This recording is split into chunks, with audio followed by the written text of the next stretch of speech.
নির্বাচনই হচ্ছে একমাত্র পথ যার মাধ্যমে আমরা গণতন্ত্রে পৌঁছতে পারি, এবং সেটাই আমাদের ফুটবলকে বলুন, ক্রিকেটকে বলুন, ক্রীড়াঙ্গনকে বলুন, সাংস্কৃতিক অঙ্গনকে বলুন, সুশাসন প্রতিষ্ঠা করার ক্ষেত্রে বলুন, সর্বক্ষেত্রে সেটাই হচ্ছে একমাত্র পথ যেখান থেকে আমরা সামনে এগিয়ে যেতে পারি, আমাদের ভবিষ্যৎ প্রজন্মকে আরো সামনে থেকে নিয়ে যেতে পারি। আজকে আন্দোলন নিয়েছে সারা বাংলাদেশে যে ফুটবল টুর্নামেন্ট শুরু করে বিভাগীয় খেলা হয়েছে, এবং একটা ইউনিক ব্যাপার, একটা রাজনৈতিক দল সে আজকে নেতৃত্ব নিচ্ছে ক্রীড়াঙ্গন, এবং সারা বাংলাদেশে এই ফুটবল টুর্নামেন্ট শুরু হয়েছে।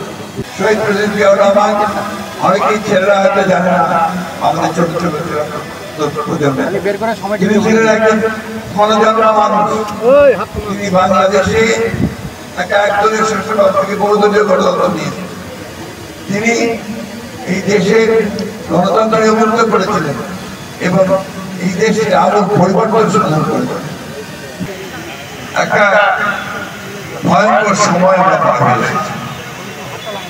প্রায় 15 বছর একটা পাথর আমাদের বুকের মতো চেপেছিল। সেই পাথর আমাদের সমস্ত প্রতিষ্ঠানগুলোকে দানবের মতো সব ধ্বংস করে দিয়েছে।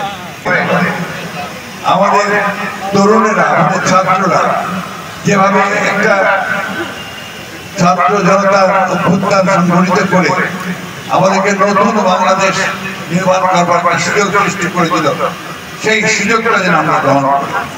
শুধু রাজনীতির ক্ষেত্রে নয়, সেটা আমরা সর্বক্ষেত্রে, খেলাধুলা, সংস্কৃতি, আমাদের জীবন, সামাজিক জীবন, শিক্ষা ক্ষেত্রে, স্বাস্থ্য ক্ষেত্রে, সর্বক্ষেত্রে যেন আমরা একটা নতুন বাংলাদেশ দেখতে পাই। আমি আজকে আমাদের সঙ্গে যিনি এসেছেন এখানে, এক সময় ঢাকা স্টেডিয়াম কাঁপানো